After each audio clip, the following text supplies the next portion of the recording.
Hey everyone, how's it going? Today I'm going to show you guys how you can withdraw money from Phantom wallet to Binance. So what you need to do at first is head over to Phantom and then you want to click on send, and from there you cannot withdraw money directly. You have to withdraw either Solana, Ethereum, Polygon or Bitcoin. So let's say you have some Bitcoin that you want to transfer, and that Bitcoin you can sell inside Binance to get the money. And the way you do it is by tapping on Bitcoin and it says to.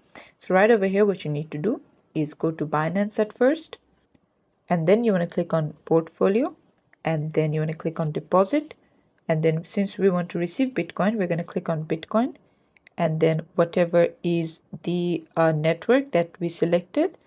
After that what you want to do is copy this address, go back to Phantom wallet, paste the address, and then go to next.